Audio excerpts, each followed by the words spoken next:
Assalamualaikum warahmatullahi wabarakatuh. Di sini saya sebagai Lailatul Badriyah dari kelas 12 MIPA 1 nomor urut 12 ingin mempresentasikan tentang sistematika surat lamaran pekerjaan yang kemarin telah saya buat seperti ini. Saya akan menjelaskan dari buku paket halaman 20-21, yaitu tentang kegiatan 1, yaitu mengidentifikasi sistematika dan unsur surat lamaran, serta kesimpulan dari unsur dan sistematika surat lamaran pekerjaan tersebut.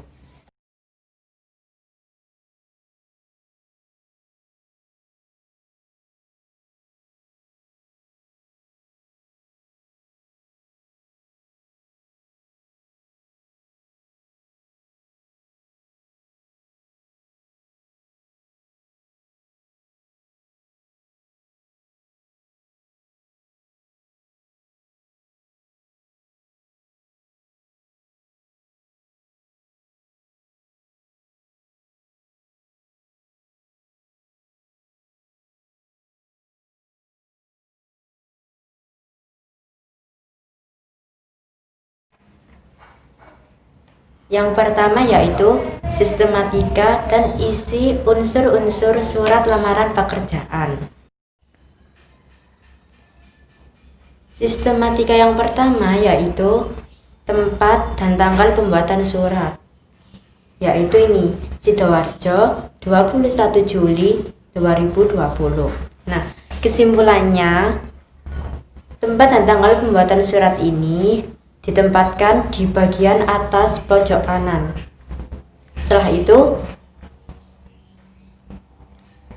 pada tempat dan tanggal surat ini tidak ada tanda titik.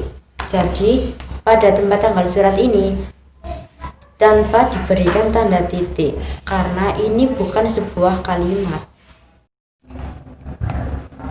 Sistematika yang kedua yaitu hal dan lampiran. Kesimpulan dari hal dan lampiran ini yaitu hal dan lampiran ini tidak boleh disingkat. Jadi hal dan lampiran itu harus jelas, tidak boleh disingkat seperti LAMP, itu tidak diperbolehkan.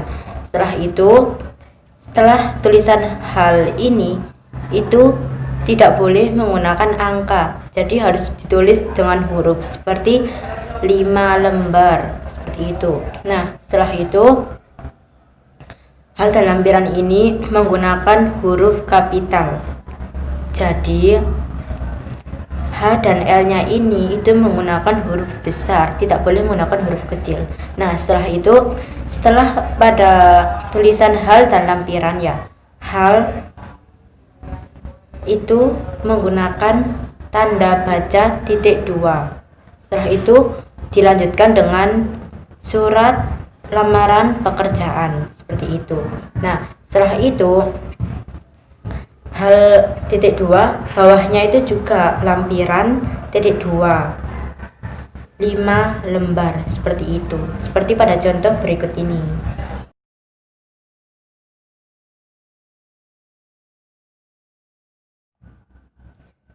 Setelah itu, sistematika yang ketiga yaitu alamat surat. Jadi, alamat surat ini memiliki kesimpulan bahwa di dalam alamat surat ini itu tidak diperbolehkan menggunakan kata kepada, sehingga kita menggunakan yang terhormat atau yang biasanya disingkat YTH. Misalnya, YTH yang terhormat kepada pimpinan PT Bank Rakyat Indonesia. Jadi seperti itu. Setelah itu, kesimpulan yang kedua, alamat surat ini disarankan hanya memiliki 3 baris saja, tidak lebih. Itu yang disarankan. Namun beberapa dari surat lamaran pekerjaan ada juga yang memiliki alamat surat ini lebih, sehingga sangat-sangat jelas seperti itu. Nah, setelah itu tulisan jalan pada alamat ini tidak boleh disingkat seperti JL titik, itu tidak diperbolehkan. Jadi, dalam penulisan bahasa Indonesia, apalagi surat lamaran pekerjaan seperti ini adalah surat yang penting, sehingga kita tidak diperbolehkan menyingkat-nyingkat kata. Jadi, jalan sepanjang seperti itu. Jadi, kita harus benar-benar menggunakan alamat yang jelas, tidak diperbolehkan untuk disingkat-singkat. Setelah itu, tidak menggunakan tanda baca titik di akhir kalimat. Jadi di akhir ini sudah tidak menggunakan tanda baca apa-apa seperti itu. Nah, ditambah lagi, pada alamat surat ini tidak diperkenankan menggunakan alat kelamin seperti bapak atau ibu, itu tidak diperbolehkan. Jadi kita hanya menggunakan kayak seperti pimpinan, direktur, seperti itu saja.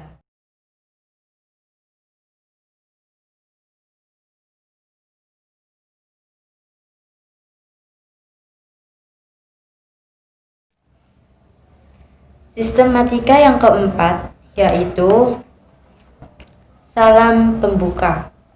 Salam pembuka ini memiliki kesimpulan bahwa setelah kata dengan hormat itu diakhiri dengan tanda baca koma. Nah, dengan hormat ini menggunakan huruf kapital. Jadi D-nya itu besar. Kita menggunakan salam pembuka dengan hormat itu ditujukan kepada pihak yang kita berikan surat lamaran pekerjaan itu.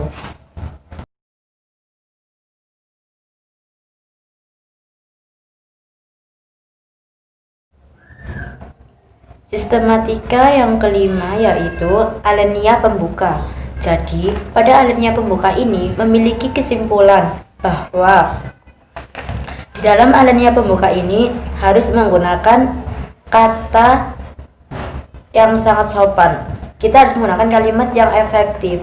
Nah, di dalam alinea pembuka ini alangkah baiknya jika kita menyertakan nama iklan yang telah mempromosikan lowongan pekerjaan ini. Setelah itu tanggalnya iklan tersebut dipromosikan dan juga tempatnya. Jadi kita memasukkan alamatnya. Salah.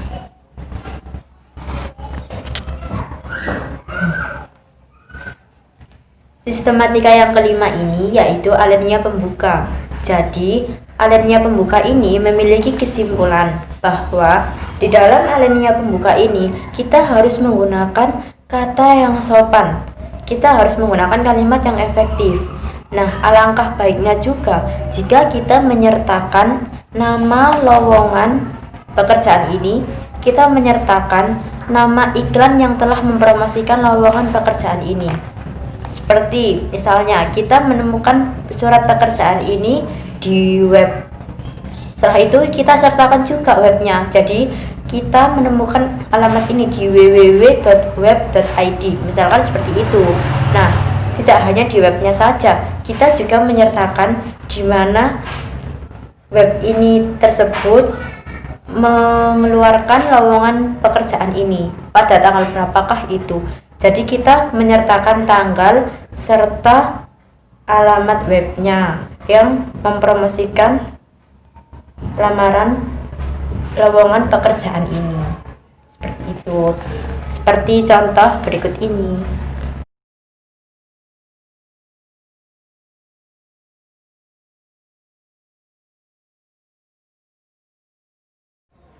Sistematika yang keenam yaitu isi. Jadi, isi dari surat lamaran pekerjaan ini itu terdiri dari 3 bagian penting.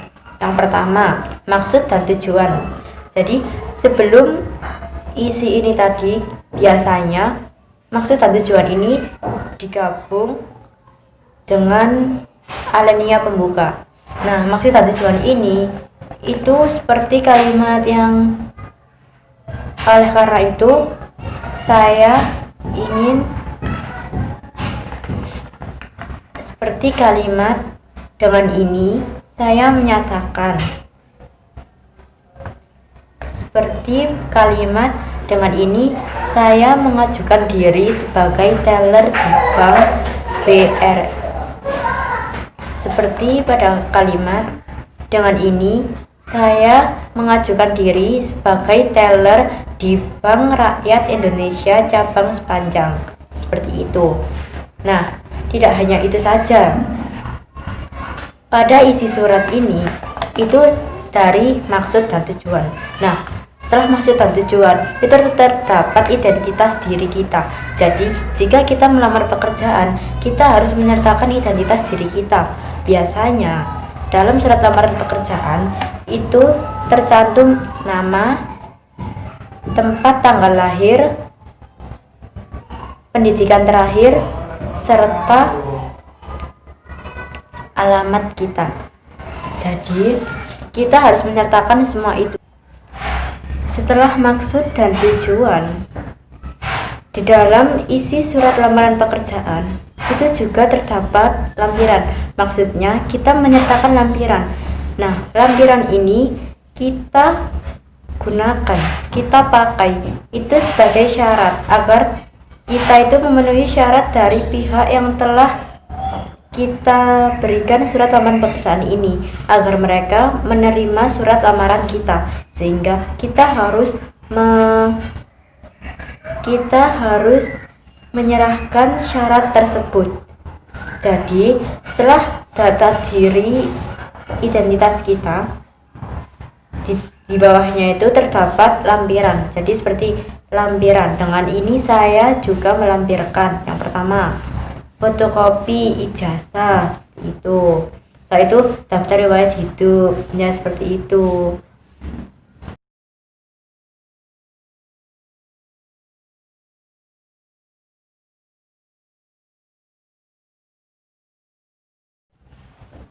Sistematika yang ketujuh yaitu penutup. Nah, penutup ini ditujukan sebagai ungkapan terima kasih kepada pihak yang kita berikan surat lamaran pekerjaan ini. Di dalam penutup ini menunjukkan kata yang sopan. Kita harus menunjukkan kalimat yang efektif juga. Isi penutup ini juga harus menunjukkan keantusiasan kita sebagai pelamar pekerjaan kepada pihak yang kita tuju tersebut.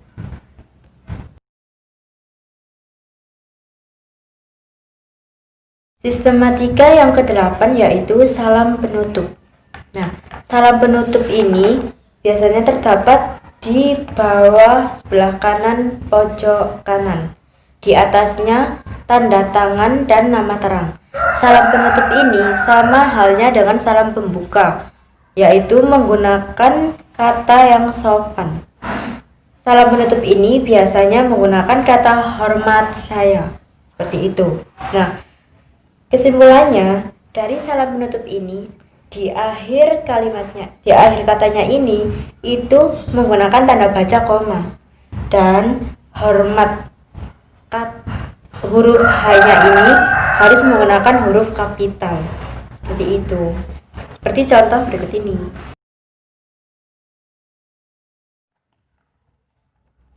Dan sistematika yang terakhir yaitu tanda tangan dan nama terang.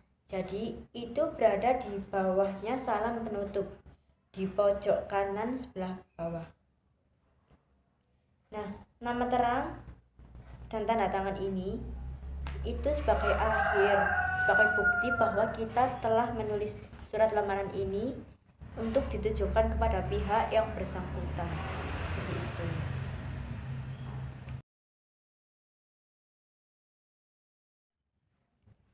Sekian dari saya.